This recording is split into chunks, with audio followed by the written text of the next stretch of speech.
ओम श्री हनुमते नमः।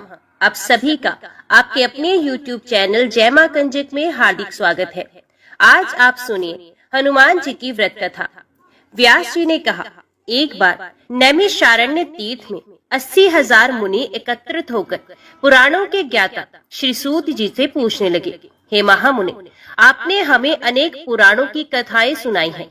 अब कृपा करके हमें ऐसा व्रत और कथा बताएं जिसके करने से संतान की प्राप्ति हो तथा मनुष्यों को रोग शोक अग्नि सर्व दुख आदि का भय दूर हो जाए, क्योंकि कलयुग में सभी जीवों की आयु बहुत कम है। फिर इस पर उन्हें रोग और चिंता के कष्ट लगे रहेंगे, तो फिर वे श्री हरि के चरणों में अपना ध्यान कैसे लगा सकेंगे। श्री सूत जी बोले, हे मुनियों, आपने लोक कल्याण के लिए बहुत ही उत्तम बात पूछी है। एक बार युधिष्ठिर ने भगवान श्री कृष्ण से लोक कल्याण के लिए यही प्रश्न किया था। भगवान श्री कृष्ण और युधिष्ठिर का संवाद तुम्हारे सामने कहता हूँ, ध्यान देकर सुनो। एक समय पांडवों की सभा में श्री कृष्ण जी बैठे हुए थे।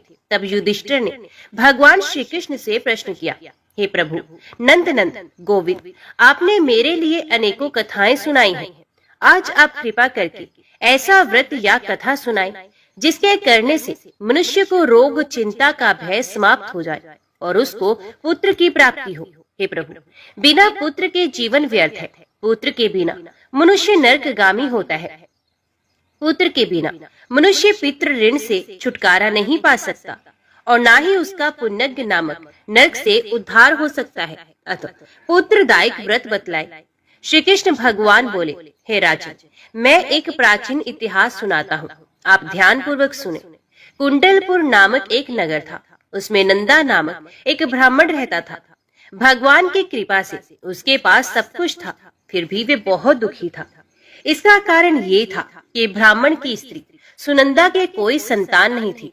सुनंदा पतिव्रता थी, भक्ति पूर्वक श्री हनुमान जी की आराधना करती थी।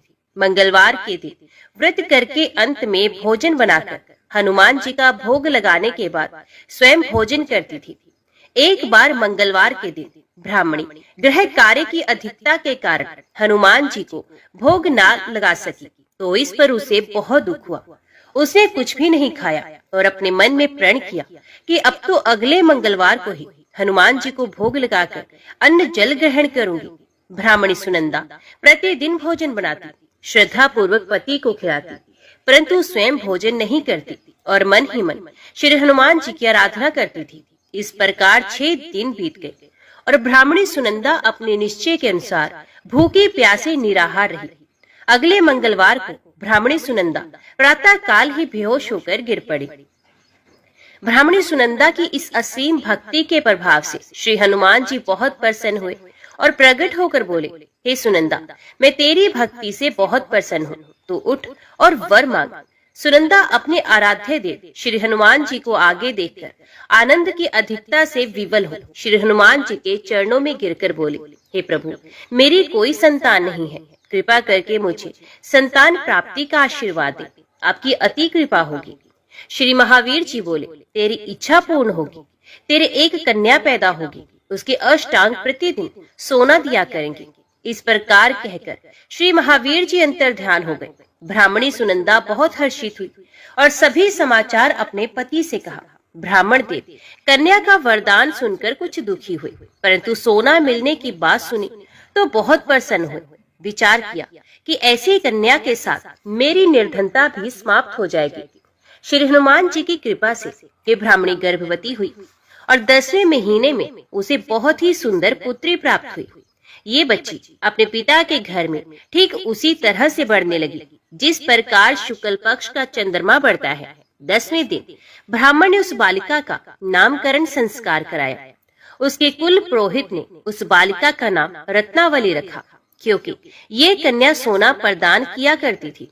इस कन्या ने पूर्व जन्म में बड़े ही विधान से मंगलदेव का व्रत किया था। रत्नावली का अष्टांग बहुत सा सोना देता था। उस सोने से नंदा ब्राह्मण बहुत ही धनवान हो गए। अब ब्राह्मणी भी बहुत अभिमान करने लगी। समय बीतता रहा। अब रत्नावली 10 वर्ष की हो चुकी थी। एक दिन जब नंदा ब्राह्मण पर संचित था, तब सुनंदा ने अपने पति से कहा, मेरी पुत्री रत्नावली विवाह के योग्य हो गई है, अतः आप कोई सुंदर तथा योग्य वर देखकर इसका विवाह कर दीजिए। ये सुनकर ब्राह्मण बोला, अभी तो रत्नावली बहुत छोटी है। तब ब्राह्मणी बोली, शास्त्रों की आज्ञा है कि कन्या 8वें वर्ष में गौरी, 9 वर्ष में रोहिणी, 10वें वर्ष में कन्या, इसके पश्चात रजस्वला हो जाती है। गौरी के दान से पाताल लोक की प्राप्ति होती है, रोहिणी के दान से वैकुंठ लोक की प्राप्ति होती है, कन्या के दान से इंद्र लोक में सुखों की प्राप्ति होती है। अगर हे पतिदेव रजस्वला का दान किया जाता है तो घोर नरक की प्राप्ति होती है। इस पर ब्राह्मण बोला, अभी तो रत्नावली मात्र 10 ही वर्ष की है, मैंने तो 16-16 साल की कन्याओं के विवाह करवाए हैं, अभी जल्दी क्या है। तब ब्राह्मणी सुनंदा बोली, आपको तो लोभ अधिक हो गया लगता है। शास्त्रों में कहा गया है कि माता पिता और बड़ा भाई रजस्वला कन्या को देखते हैं तो वे अवश्य ही नरकगामी होते हैं। तब ब्राह्मण बोला, अच्छी बात है, कल मैं अवश्य ही योग्य वर की तलाश में अपना दूत भेजूंगा। दूसरे दिन ब्राह्मण ने अपने दूत को बुलाया और आज्ञा दी कि जैसी सुंदर मेरी कन्या है वैसा ही सुंदर वर उसके लिए तलाश करे। दूत अपने स्वामी की आज्ञा पाकर निकल पड़ा। पंपई नगर में उसने एक सुंदर लड़के को देखा। ये बालक एक ब्राह्मण परिवार का बहुत गुणवान पुत्र था। इसका नाम सोमेश्वर था। दूत ने इस सुंदर व गुणवान ब्राह्मण पुत्र के बारे में अपने स्वामी को पूर्ण विवरण दिया। ब्राह्मण नंदा को भी सोमेश्वर अच्छा लगा और फिर शुभ मुहूर्त में विधि पूर्वक कन्या दान करके ब्राह्मण ब्राह्मणी संतुष्ट हुए। परंतु ब्राह्मण के मन में तो लोभ समाया हुआ था। उसने कन्यादान तो कर दिया था पर वे बहुत खिन्न भी था। उसने विचार किया कि रत्नावली तो अब चली जाएगी और मुझे इससे जो सोना मिलता है वे भी चला जाएगा। मेरे पास जो धन था कुछ तो इसके विवाह में खर्च हो गया और जो शेष बचा है वे भी कुछ दिनों के पश्चात खत्म हो जाएगा। मैंने तो इसका विवाह करके बहुत बड़ी भूल कर दी है। अब कोई ऐसा उपाय हो कि रत्नावली मेरे घर में ही बनी रहे, अपने ससुराल न जाए। लोभ रूपी राक्षस ब्राह्मण के मस्तिष्क पर छाता जा रहा था। रात भर अपनी छैया पर बेचैनी से करवटें बदलते बदलते उसने एक बहुत ही क्रूर निर्णय लिया। उसने विचार किया कि जब रत्नावली को लेकर उसका पति सोमेश्वर अपने घर के लिए जाएगा तो वे मार्ग में छिपकर सोमेश्वर का वध कर देगा और अपनी लड़की को अपने घर ले आएगा, जिससे नियमित रूप से उसे सोना भी मिलता रहेगा और समाज का कोई मनुष्य उसे दोष भी नहीं दे सकेगा। प्रातः काल हुआ तो नंदा और सुनंदा ने अपने जमाई तथा लड़की को बहुत सारा धन देकर विदा किया। सोमेश्वर अपनी पत्नी रत्नावली को लेकर ससुराल से अपने घर की तरफ चल दिया। ब्राह्मण नंदा महालोभ के वशीभूत हो अपनी मति खो चुका था। पाप पुण्य को उसे विचार ही न रहा। अपने भयानक व क्रूर निर्णय को कार्य रूप देने के लिए उसने अपने दूत को मार्ग में अपने जमाई का वध करने के लिए भेज दिया, ताकि रत्नावली से प्राप्त होने वाला सोना उसे हमेशा मिलता रहे और वो कभी निर्धन ना हो। ब्राह्मण के दूत ने अपने स्वामी की आज्ञा का पालन करते हुए उसके जमाई सोमेश्वर का मार्ग में ही वध कर दिया। समाचार प्राप्त कर ब्राह्मण नंदा मार्ग में पहुंचा और रुदन करती अपनी पुत्री रत्नावली से बोला, हे पुत्री, मार्ग में लुटेरों ने तेरे पति का वध कर दिया है। भगवान की इच्छा के आगे किसी का कोई वश नहीं चलता। अब तू घर चल, वहां पर ही रहकर शेष जीवन व्यतीत करना। जो भाग्य में लिखा है वही होगा। अपने पति की अकाल मृत्यु से रत्नावली बहुत दुखी हुई। करुण क्रंदन व रुदन करते हुए अपने पिता से बोली, हे पिताजी, इस संसार में जिस स्त्री का पति नहीं है उसका जीना व्यर्थ है। मैं अपने पति के साथ ही अपने शरीर को जला दूंगी और सती होकर अपने इस जन्म को माता पिता के नाम को तथा सास ससुर के यश को सार्थक करूंगी। ब्राह्मण नंदा अपनी पुत्री रत्नावली के वचनों को सुनकर बहुत दुखी हुआ। विचार करने लगा, मैंने व्यर्थ ही जमाई का वध किया और पाप अपने सर ले लिया। रत्नावली तो उसके पीछे अपने प्राण तक देने को तैयार है। मेरा तो दोनों तरफ से मरण हो गया। धन तो अब मिलेगा नहीं। जमाई वध के पाप के फलस्वरूप यम यातना भी भुगतनी पड़ेगी। ये सोचकर वे बहुत खिन्न हुआ। सोमेश्वर की चिता बनाई गई। रत्नावली सती होने की इच्छा से अपने पति का सर अपनी गोद में रखकर चिता में बैठ गई। जैसे ही सोमेश्वर की चिता को अग्नि लगाई गई, वैसे ही प्रसन्न हो मंगल देव वहां प्रकट हुए और बोले, हे रत्नावली, मैं तेरी पति भक्ति से बहुत प्रसन्न हूँ, तू वर मांग। रत्नावली ने अपने पति का जीवन दान मांगा। तब मंगल देव बोले, रत्नावली, तेरा पति अजर अमर है, ये महाविद्वान भी होगा, और इसके अतिरिक्त तेरी जो इच्छा हो वो वर मांग। तब रत्नावली बोली, हे ग्रहों के स्वामी, यदि आप मुझ पर प्रसन्न हैं तो मुझे ये वरदान दीजिए कि जो भी मनुष्य मंगलवार के दिन प्रातः काल लाल पुष्प लाल चंदन से पूजा करके आपका स्मरण करे, उसको रोग व्याधि ना हो, स्वजनों का कभी वियोग ना हो, सर्प अग्नि तथा शत्रुओं का भय ना रहे। जो स्त्री मंगलवार का व्रत करे वे कभी विधवा ना हो। मंगलदेव तथास्तु कहकर अंतर्ध्यान हो गए। सोमेश्वर मंगलदेव की कृपा से जीवित हो गया। रत्नावली अपने पति को पुनः प्राप्त कर बहुत प्रसन्न हुई और मंगलदेव का व्रत प्रत्येक मंगलवार को करके व्रतराज और मंगलदेव की कृपा से इस लोक में सुख ऐश्वर्य को भोगते हुए अंत में अपने पति के साथ स्वर्गलोक को चली गई। आइए अब सुनते हैं मंगलवार व्रत की एक अन्य कथा। एक ब्राह्मण दंपत्ति के कोई संतान नहीं हुई थी, जिसके कारण दोनों पति पत्नी दुखी रहते थे। वे ब्राह्मण हनुमान जी की पूजा हेतु वन में चला गया। वे पूजा के साथ महावीर जी से एक पुत्र की कामना प्रकट किया करता था। घर पर उसकी पत्नी मंगलवार व्रत पुत्र की प्राप्ति के लिए किया करती थी। मंगल के दिन व्रत के अंत में भोजन बनाकर हनुमान जी को भोग लगाने के बाद स्वयं भोजन ग्रहण करती थी। एक बार कोई व्रत आ गया जिसके कारण ब्राह्मणी भोजन ना बना सकी। तब हनुमान जी का भोग भी नहीं लगाया गया। वे अपने मन में ऐसा प्रण करके सो गई कि अगले मंगलवार को हनुमान जी को भोग लगाकर ही अन्न ग्रहण करूंगी। वे भूखी प्यासी 6 दिन तक पड़ी रही। मंगलवार के दिन जो से मूर्छा आ गई, तब हनुमान जी ने उसकी लगन और निष्ठा को देखकर अति प्रसन्न हुए और उन्होंने उसे दर्शन दिए और कहा, मैं तुमसे अति प्रसन्न हूँ। मैं तुझको एक सुंदर बालक देता हूँ जो तेरी बहुत सेवा किया करेगा। हनुमान जी मंगलवार को बाल रूप में उसको दर्शन देकर अंतर ध्यान हो गए। सुंदर बालक पाकर ब्राह्मणी अति प्रसन्न हुई। ब्राह्मणी ने बालक का नाम भी मंगल रखा। कुछ समय पश्चात ब्राह्मण वन से लौट कर आया। प्रसन्नचित सुंदर बालक घर में क्रीड़ा करते देखकर वे ब्राह्मण पत्नी से बोला, ये बालक कौन है? पत्नी ने कहा, मंगलवार के व्रत से प्रसन्न होकर हनुमान जी ने दर्शन देकर मुझे ये बालक दिया है। पत्नी की बात छल से भरी जानकर उसने सोचा, ये उल्टा व्यभिचारिणी अपनी क्लुचता छुपाने के लिए बात बना रही है। एक दिन उसका पति कुएं पर पानी भरने चला तो पत्नी ने कहा कि मंगल को भी साथ ले जाओ। वे मंगल को साथ ले चला और उसको कुएं में डालकर वापस पानी भरकर आया तो पत्नी ने पूछा कि मंगल कहाँ है। तभी मंगल मुस्कुराता हुआ घर में आया। उसको देख ब्राह्मण आश्चर्यचकित हुआ।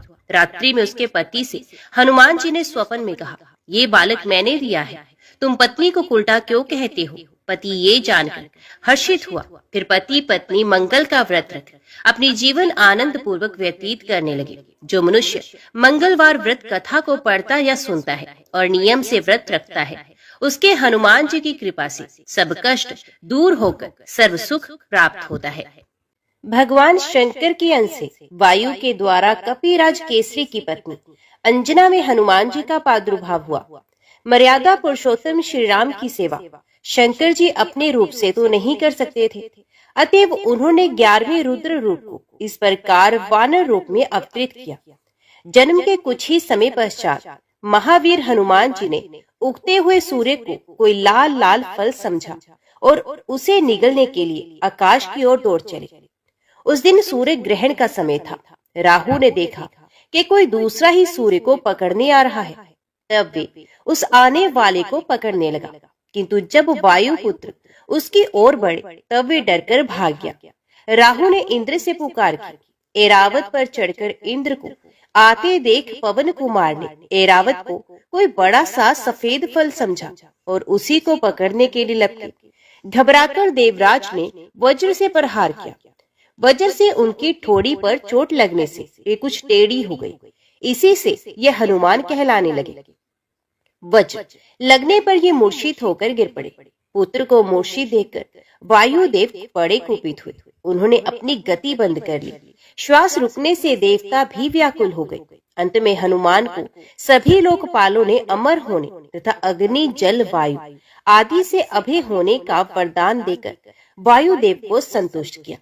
जातीय स्वभाव से चंचल हनुमान ऋषियों के आश्रमों में वृक्षों को सहज चपलतावश तोड़ देते तथा आश्रम की वस्तुओं को अस्त व्यस्त कर देते थे।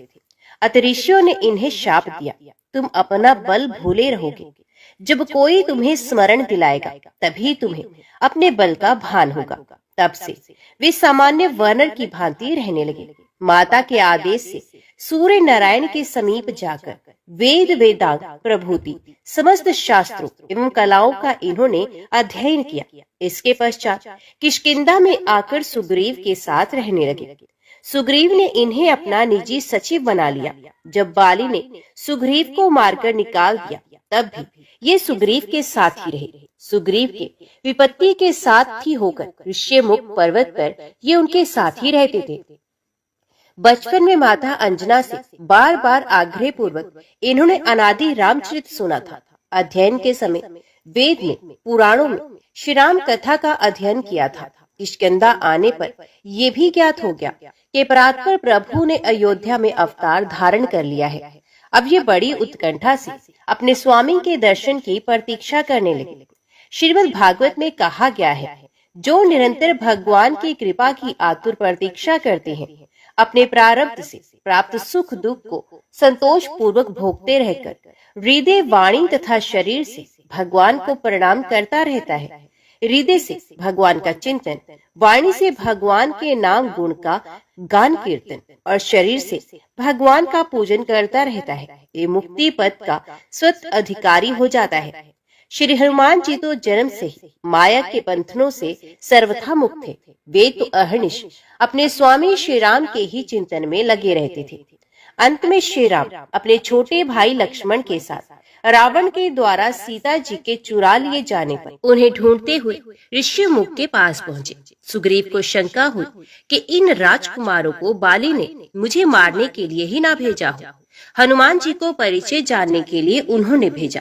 विप्र वेश धारण कर हनुमान जी आए और परिचय पूछकर जब अपने स्वामी को पहचाना तब वे उनके चरणों पर गिर पड़े और वे रोते रोते कहने लगे, एकू मैं मंद मोह बस, कुटिल हृदय अज्ञान, पुण्य प्रभु मोहे, विसार्यो दीन बंधु भगवान।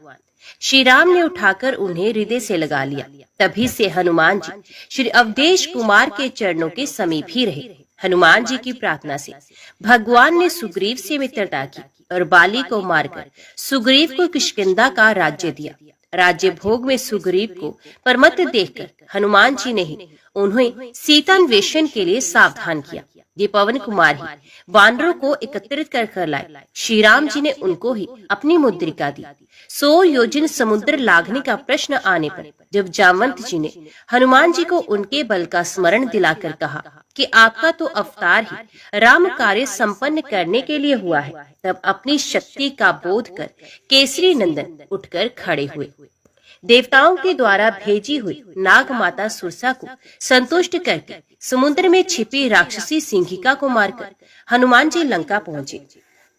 द्वार रक्षिका लंकनी को एक घूंसे में सीधा करके छोटा रूप धारण कर ये लंका में रात्रि के समय प्रविष्ट हुए। विभीषण जी से पता पाकर अशोक वाटिका में जानकी जी के दर्शन किए। उनको आश्वासन देकर अशोक वन को उजाड़ डाला। रावण के भेजे राक्षसों तथा रावण पुत्र अक्षय कुमार को मार दिया। मेघनाथ इन्हें किसी प्रकार बांधकर राजसभा में ले गया। वहां रावण को भी हनुमान जी ने अभिमान छोड़कर भगवान की शरण लेने की शिक्षा दी। राक्षस राज की आज्ञा से उनकी पूंछ में आग लगा दी गई। इन्होंने उसी अग्नि से सारी लंका को जला दिया। सीता जी से छिन्न स्वरूप चूड़ामणि लेकर भगवान के समीप लौट आए। समाचार पाकर श्री राम ने युद्ध के लिए प्रस्थान किया। समुद्र पर सेतु बांधा गया। संग्राम हुआ और अंत में रावण अपने समस्त अनुचर बंधु बांधवों के साथ मारा गया। युद्ध में श्री हनुमान जी का पराक्रम, उनका शौर्य, उनकी वीरता सर्वोपरि रही। वानरी सेना के संकट के समय ये सदा सहायक रहे। राक्षस उनकी हुंकार से ही कांपते थे। लक्ष्मण जी जब मेघनाद की शक्ति से मूर्छित हो गए तब मार्ग में पाखंडी कालनेमी को मारकर द्रोणाचल को हनुमान जी उखाड़ लाए और इस प्रकार संजीवनी औषधि आने से लक्ष्मण जी को चेतना प्राप्त हुई। माया भी अहि रावण जब माया करके राम लक्ष्मण को युद्ध भूमि से चुरा ले गया तब पाताल जाकर अहि रावण का वध करके हनुमान जी ही श्री राम जी और भाई लक्ष्मण जी के साथ वहां आए। रावण वध का समाचार श्री जानकी जी को सुनाने का सौभाग्य और श्री राम लौट रहे हैं, ये आनंददायी समाचार भरत जी को देने का गौरव भी प्रभु ने अपने प्रिय सेवक हनुमान जी को ही दिया। हनुमान जी विद्या बुद्धि ज्ञान तथा पराक्रम की मूर्ति हैं, किंतु इतना सब होने पर भी इन्होंने कभी अभिमान नहीं किया। अभिमान उन्हें कभी छू तक नहीं पाया।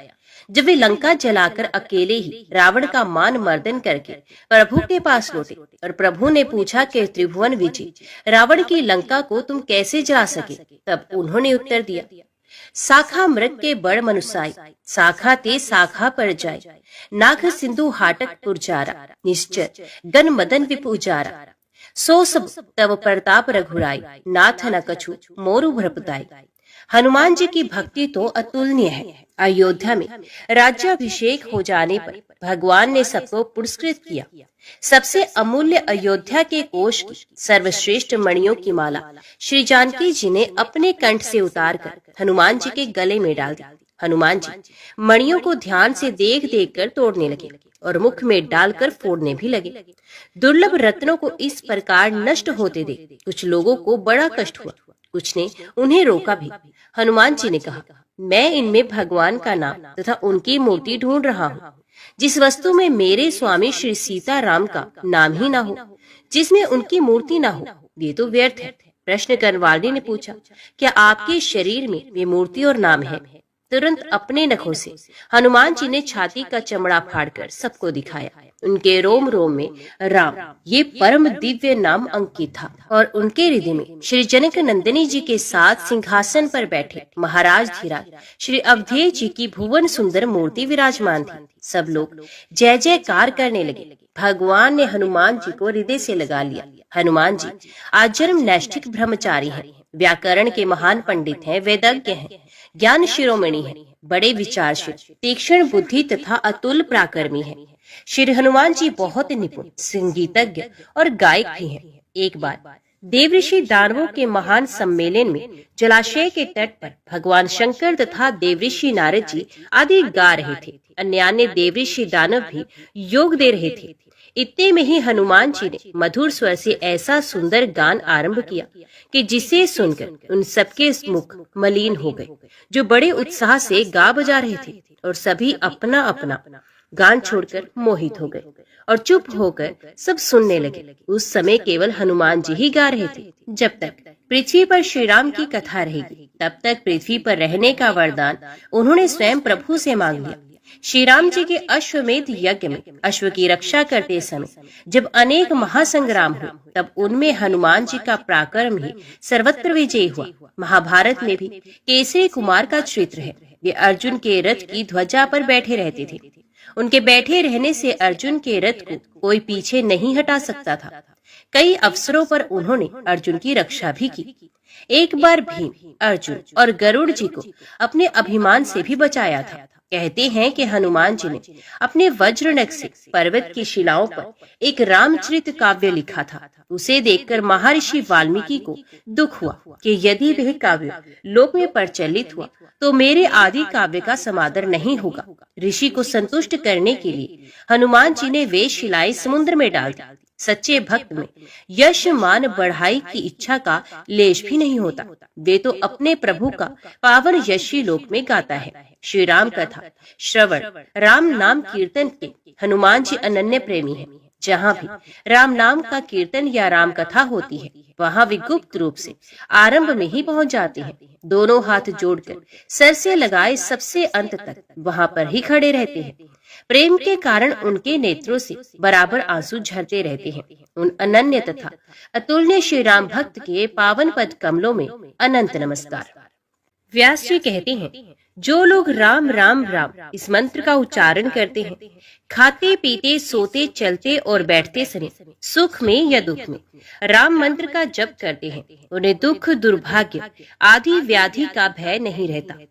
उनकी आयु संपत्ति और बल प्रतिदिन बढ़ते रहते हैं। राम का नाम लेने से मनुष्य भयंकर पाप से छूट जाता है, वे नरक में नहीं पड़ता और अक्षय गति को प्राप्त होता है। लंकापति रावण के वध के बाद जब अयोध्यापति प्रभु श्री राम की कीर्ति दूर दूर तक फैल रही थी और वे मर्यादा पुरुषोत्तम कहलाने लगे थे, तब एक दिन महादेव शिव की इच्छा भी मर्यादा पुरुषोत्तम श्री राम से मिलने की हुई। पार्वती जी को संग लेकर महादेव जी कैलाश पर्वत से उतरकर अयोध्या नगरी के रास्ते पर चल पड़े। भगवान शिव और माता पार्वती को आया देखकर राम जी बहुत खुश हुए और माता जानकी ने उनका उचित आदर सत्कार किया और स्वयं भोजन बनाने के लिए रसोई में चले गए। इसी बीच भगवान शिव ने श्री राम जी से पूछा, आपके सेवक हनुमान जी दिखाई नहीं दे रहे हैं। तब श्री राम बोले, वे बगीचे में हैं। शिव जी ने श्री राम जी से बगीचे में जाने की अनुमति मांगी और पार्वती जी का हाथ थामकर बगीचे में आ गए। बगीचे की खूबसूरती देखकर उनका मन मोहित हो गया। आम के एक घने वृक्ष के नीचे हनुमान जी दीन दुनिया से बेखबर गहरी नींद में सोए हुए थे और एक ले में खराटों से राम नाम की ध्वनि उठ रही थी। चकित होकर शिवजी और माता पार्वती एक दूसरे की ओर देखने लगे। माता पार्वती मुस्कुरा उठी और वृक्ष की डालियों की ओर इशारा किया। राम नाम सुनकर पेड़ की डालियां भी झूमने लगी थी और इनके बीच से भी राम नाम उच्चारित हो रहा था। शिवजी इस राम नाम की धुन में मस्त मगन होकर खुद भी राम राम कहकर नाचने लगे। माता पार्वती जी ने भी अपने पति का अनुसरण किया और अपने कोमल पैर थिरकाने लगी।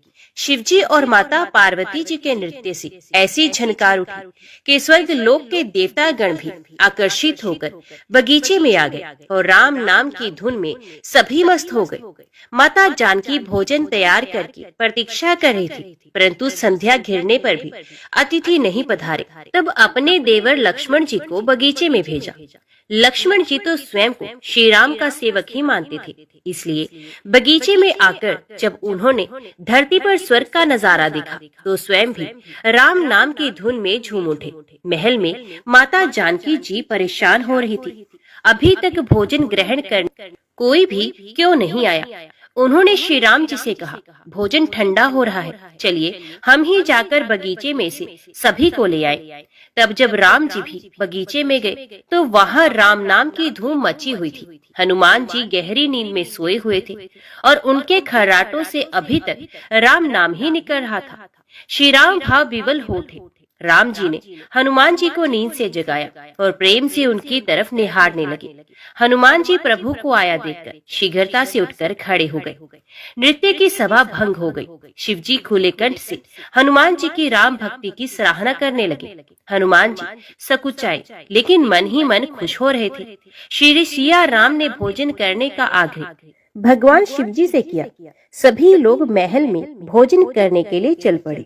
माता जानकी जी भोजन परोसने लगी। हनुमान जी को भी श्री राम जी ने पंक्ति में बैठने का आदेश दे दिया। हनुमान जी बैठ तो गए, परंतु आदत ऐसी थी कि राम जी के भोजन परोसने के उपरांत ही सभी लोग भोजन करते थे।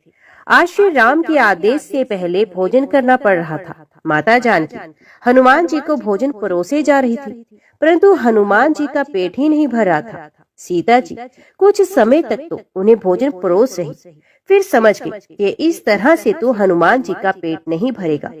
उन्होंने तुलसी जी के एक पत्ते पर राम नाम लिखा और भोजन के साथ हनुमान जी को परोस दिया। तुलसी पत्र खाते ही हनुमान जी को संतुष्टि मिली और वे भोजन खाकर उठकर खड़े हो गए। भगवान शिव शंकर ने प्रसन्न होकर हनुमान जी को आशीर्वाद दिया कि आपकी राम भक्ति युगों युगों तक याद की जाएगी और आप संकट मोचन के नाम से जाने जाएंगे। आइए अब सुनते हैं राम नाम की महिमा की दूसरी कहानी। महादेव जी को एक बार बिना कारण के किसी को प्रणाम करते देखकर माता पार्वती जी ने पूछा, आप किसको प्रणाम करते रहते हैं? तब शिव जी ने अपनी धर्म पत्नी पार्वती जी से कहा कि हे देवी, जो व्यक्ति एक बार राम कहता है उसे मैं 3 बार प्रणाम करता हूँ। पार्वती जी ने फिर से पूछा, हे भगवान, आप शमशान में क्यों जाते हैं और ये चिता की भस्म को अपने शरीर पर क्यों धारण करते हैं? उसी समय शिव जी पार्वती जी को शमशान में ले गए और वहाँ एक शव अंतिम संस्कार के लिए ले जाया गया। लोग राम नाम सत्य है कहते हुए शव को ला रहे थे। शिव जी ने कहा कि देखो पार्वती, इस शमशान की ओर जब लोग आते हैं तो राम नाम का स्मरण करते हुए आते हैं और इस शव के निमित्त से कई लोगों के मुख से मेरा अति प्रिय दिव्य राम नाम निकलता है। उसी को सुनने के लिए मैं शमशान में आता हूँ और इतने लोगों के मुख से राम नाम का जप करवाने में निमित्त बनने वाले इस शव का मैं सम्मान करता हूँ, प्रणाम करता हूँ और अग्नि में जलने के बाद उसकी भस्म को अपने शरीर पर लगा लेता हूँ। राम नाम बुलवाने वाले के प्रति मुझे इतना प्रेम है। एक बार शिव जी कैलाश पर पहुँचे और पार्वती जी से भोजन मांगा। तब पार्वती जी विष्णु सहस्त्र नाम का पाठ कर रही थी। पार्वती जी ने कहा, अभी पाठ पूरा नहीं हुआ है, कृपया थोड़ी देर प्रतीक्षा कीजिए। तब शिव जी ने कहा, इसमें तो समय और श्रम दोनों लगेंगे। संत लोग जिस तरह से सहस्रनाम को छोटा कर लेते हैं और नित्य जपते हैं, वैसा उपाय कर लो।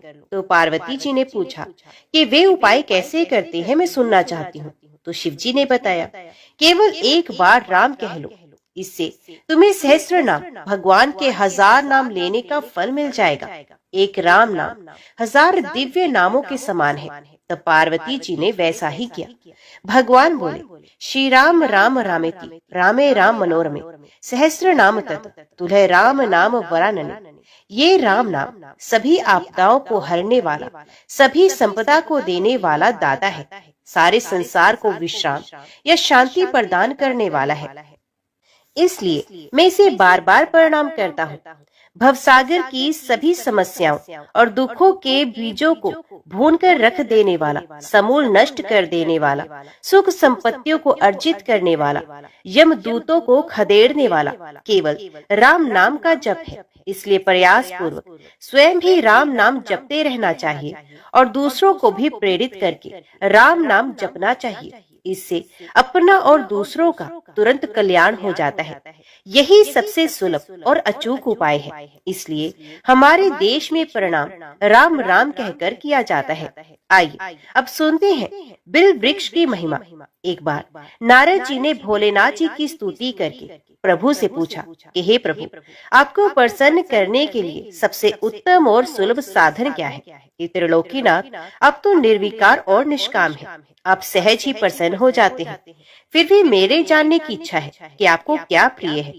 तब शिव जी बोले, नारद जी, वैसे तो मुझे भक्त के भाव सबसे प्रिय है, फिर भी आपने पूछा है तो मैं बताता हूँ। मुझे जल के साथ साथ बिलपत्र बहुत प्रिय है। जो अखंड बिलपत्र मुझे श्रद्धा से अर्पित करते हैं, मैं उन्हें अपने लोक में स्थान देता हूँ।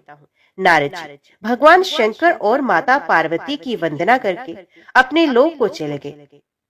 उनके जाने के पश्चात पार्वती जी ने शिव जी से पूछा कि हे प्रभु, मेरी ये जानने की बड़ी तीव्र इच्छा हो रही है कि आपको बिलपत्र इतने प्रिय क्यों है।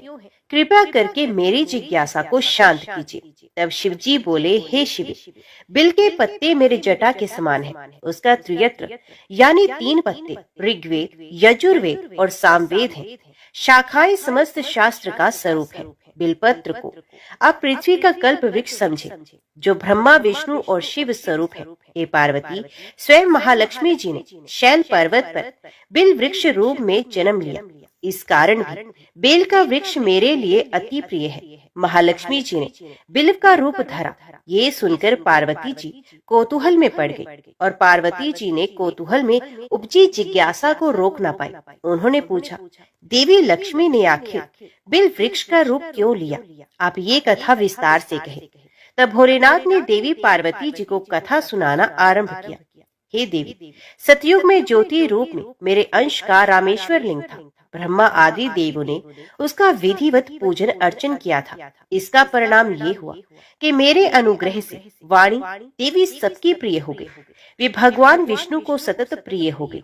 मेरे प्रभाव से भगवान केशव के मन में वाग देवी के लिए जितनी प्रीति उत्पन्न हुई, वे स्वयं लक्ष्मी जी को नहीं भाई। लक्ष्मी देवी का श्री हरि के प्रति मन में कुछ दुराव पैदा हो गया और वे चिंतित और रुष्ट होकर चुपचाप परम उत्तम श्री शैल पर्वत पर चले गए। वहां उन्होंने तप करने का निश्चय किया और उत्तम स्थान का चयन करने लगे। महालक्ष्मी ने उत्तम स्थान का निश्चय करके मेरे लिंग विग्रह की उग्र तपस्या प्रारंभ की। उनकी तपस्या कठोरतम होती जा रही थी। हे परमेश्वरी, कुछ समय के बाद महालक्ष्मी जी ने मेरे लिंग विग्रह से थोड़ा उद्धम में एक वृक्ष का रूप धारण कर लिया और अपने पत्तों और पुष्पों द्वारा निरंतर मेरा पूजन करने लगी।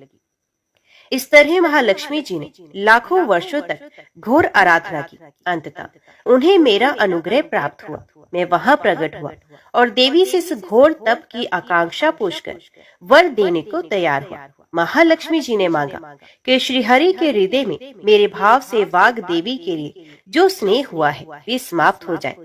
तब शिवजी बोले, मैंने महालक्ष्मी जी को समझाया, श्री हरि के हृदय में आपके अतिरिक्त किसी और के लिए कोई प्रेम नहीं।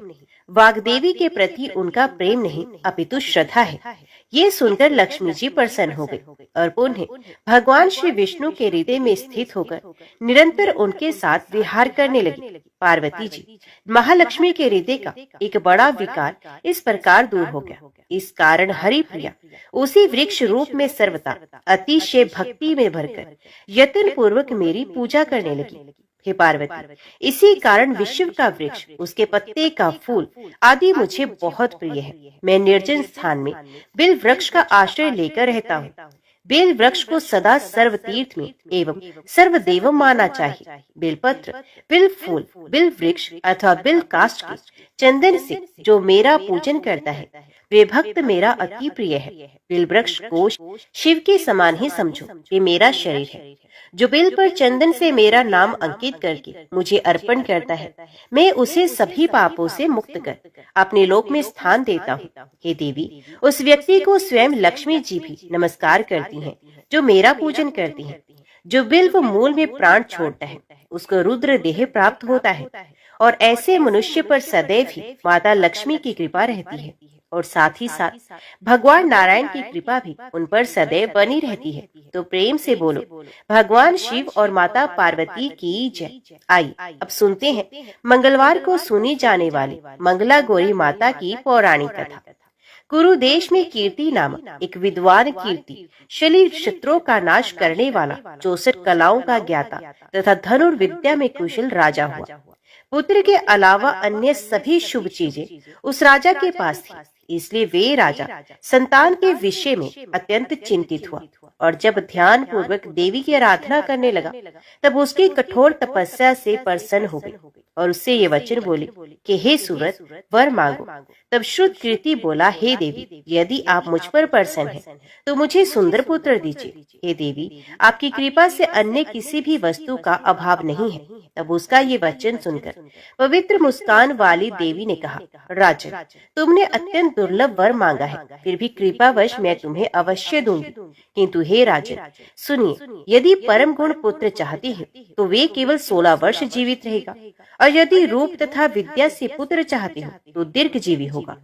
देवी का वचन सुनकर राजा चिंतित हुआ और पुनः अपनी पत्नी से परामर्श करके उसने गुणवान तथा सभी शुभ लक्षणों से संपन्न 16 वर्ष की आयु वाला पुत्र मांगा। तब देवी ने भक्त संपन्न राजा से कहा, हे राजा, मेरे मंदिर के द्वार पर आम का वृक्ष है, उसका एक फल लाकर मेरी आज्ञा से अपनी पत्नी को उसे भक्षण हेतु प्रदान करो, जिसे वे शीघ्र ही गर्भ धारण करेगी, इसमें संदेह नहीं। प्रसन्न होकर राजा ने वैसा ही किया और उसकी पत्नी ने गर्भ धारण किया। 10वें महीने में उसने देवतुल्य सुंदर पुत्र को जन्म दिया। तब हर्ष तथा शोक से युक्त राजा ने बालक का जात कर्म आदि संस्कार किया। शिव का स्मरण करते हुए उसका नाम चिरायु रखा गया। इसके बाद पुत्र के 16 वर्ष के होने पर पत्नी सहित राजा चिंता में पड़ गए और वे विचार करने लगे, ये पुत्र बड़े कष्ट से प्राप्त हुआ और मैं इसकी दुखद मृत्यु अपने ही सामने कैसे देख सकूंगा। ऐसा विचार करके राजा ने पुत्र को उसके मामा के साथ काशी भेज दिया। प्रस्थान के समय राजा की पत्नी ने अपने भाई से कहा कि आप मेरे पुत्र को काशी ले जाइए। मैंने भगवान मृत्युंजय से पूर्व में पुत्र के लिए प्रार्थना की थी और कहा था कि हे विश्वेश्वर, अब जगतपति की यात्रा के लिए मैं उस पुत्र को अवश्य भेजूंगी। अतः आप मेरे पुत्र को आज ही ले जाइए और सावधानी पूर्वक इसकी रक्षा कीजिएगा। अपनी बहन की बात सुनकर भांजे के साथ वे चल पड़ा। कई दिनों तक चलते चलते वे आनंद नामक नगर में पहुंचा। वहाँ सभी प्रकार की समृद्धियों वाला संपन्न वीरसेन नाम वाला राजा रहता था। उस राजा की एक सर्व लक्षण संपन्न युवावस्था प्राप्त मनोहर और रूप लावण्यमयी मंगला गौरी नामक कन्या थी। उत्तम सौंदर्य अभिवृद्धि को प्राप्त वे कन्या किसी समय सखियों के साथ नगर के उपवन में क्रीड़ा करने के लिए गई हुई थी। उसी समय वे चिरायु तथा उसका मामा वे दोनों भी वहां पहुंच गए और उन कन्याओं को देखने की लालसा से वहीं विश्राम करने लगे। इसी बीच विनोद पूर्वक क्रीड़ा करती हुई उन कन्याओं में से किसी एक ने कुपित होकर राजकुमारी को कुवचन कह दिया। तब उस अशुभ वचन को सुनकर राजकुमारी ने कहा कि तुम अनुचित बातें क्यों बोल रही हो? मेरे कुल में तो इस प्रकार की कोई नहीं। मंगला गौरी की कृपा से तथा उनके व्रत के प्रभाव से विवाह के समय जिसके सिर पर मेरे हाथ से अक्षत पड़ेंगे वे यदि अल्पायु वाला भी होगा तो चिरंजीवी हो जाएगा। इसके बाद वे सभी कन्याएं अपने अपने घर चली गई। उसी दिन राजकुमारी का विवाह था, बल्कि देश के दृढ़ धर्मा नामक राजा के सुकेतु नाम वाले पुत्र के साथ उसका विवाह निश्चित किया गया था। वे सुकेतु कुरूप तथा बहरा था। तब सुकेतु के साथ आए हुए उन लोगों ने विचार किया कि इस समय कोई दूसरा श्रेष्ठ वर ले जाना चाहिए और विवाह संपन्न हो जाने के बाद वहां सुकेतु पहुंच जाए। तो उन लोगों ने चिरायु के मामा के पास जाकर याचना की कि आप इस बालक को हमें दे दीजिए, जिससे हमारा कार्य सिद्ध हो जाए। इस पृथ्वी पर परोपकार के समान दूसरा कोई धर्म नहीं। तब उनकी बात सुनकर चिरायु का मामा मन ही मन बहुत प्रसन्न हुआ, क्योंकि इसने उपवन में पहले ही कन्या मंगला गौरी की बात सुनी थी। फिर भी उसने एक बार कहा कि आप लोग इसे किस लिए मांग रहे हैं? कार्य की सिद्धि हेतु वस्त्र अलंकार आदि मांगे जाते हैं, व्रतों को कभी कहीं नहीं मांगा जाता।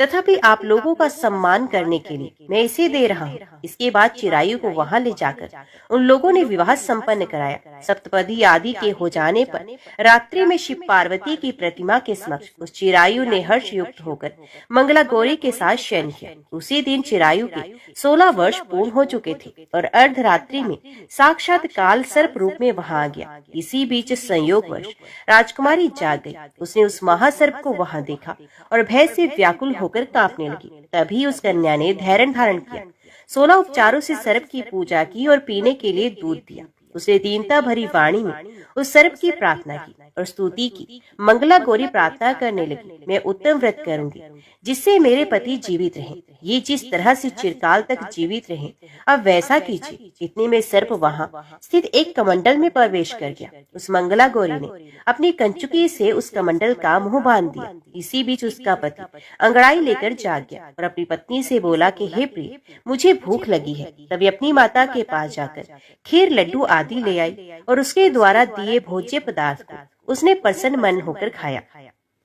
भोजन के बाद हाथ धोते समय उसके हाथ से अंगूठी गिर पड़ी। तांबूल खाकर वे पुनः सो गया।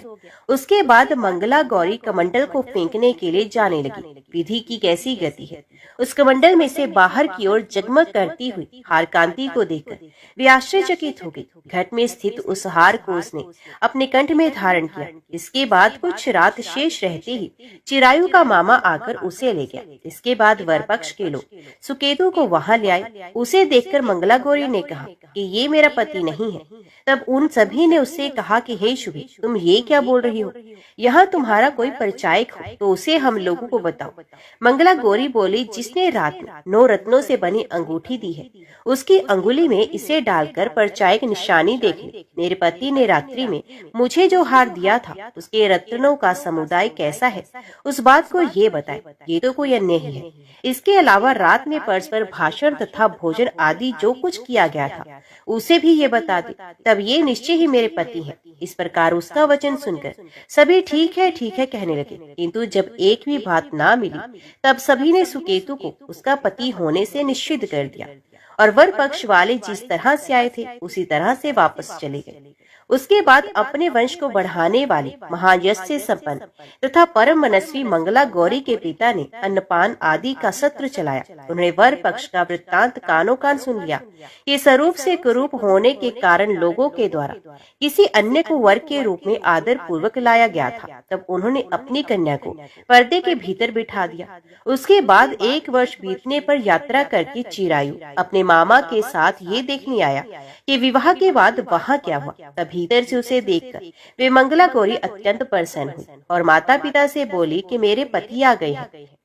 तब राजा ने अपने स्वजनों को बुलाकर पूर्व में कहे गए सभी परिचायकों को निशानी को देकर मंद मुस्कान वाली अपनी कन्या चिरायु को सौंप दी। निशिष्ट जनों को साथ लेकर विवाह का उत्सव कराया गया। इसके बाद राजा वीर सेन ने वस्त्र आभूषण आदि सेना घोड़े रथ और अन्य भी बहुत सी सामग्रियां देकर उन्हें विदा किया। उसके बाद कुल को आनंदित करने वाला वे चिरायु पत्नी तथा मामा को साथ लेकर सेना के साथ अपने नगर पहुंचा।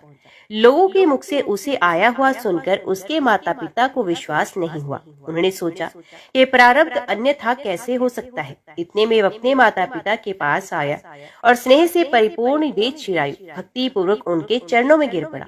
तब अपने पुत्र का मस्तक सुनकर उन दोनों ने परम आनंद प्राप्त किया। पुत्र वधु मंगला गौरी ने भी सास ससुर को प्रणाम किया। तब सास उसे अपनी गोद में बिठाकर सारा वृत्तांत शीघ्रता पूर्वक पूछने लगी। हे महामुनि, तब पुत्र वधु ने भी मंगला गौरी के उत्तम व्रत महात्म्य तथा जो कुछ घटित हुआ था वे सब वृत्तांत बताया। जो कोई भी इसका श्रवण करता है या इसको कहता है उसके सभी मनोरथ पूर्ण हो जाते हैं, इसमें संदेह नहीं। प्रेम से बोली मंगला गौरी माता की जय। आज की वीडियो में इतना ही। उम्मीद करती हूँ वीडियो आपको पसंद आई होगी। वीडियो पसंद आई हो तो वीडियो को लाइक और चैनल को सब्सक्राइब जरूर कीजिएगा। जय श्री हरि लिखकर कमेंट बॉक्स में अपनी हाजिरी और अपने सुझाव देना ना भूलेगा। तो मिलते हैं अगली कथा अगली वीडियो के साथ। तब तक के लिए देखते व सुनते रहिए। जय मां कंचक, जय माता दी।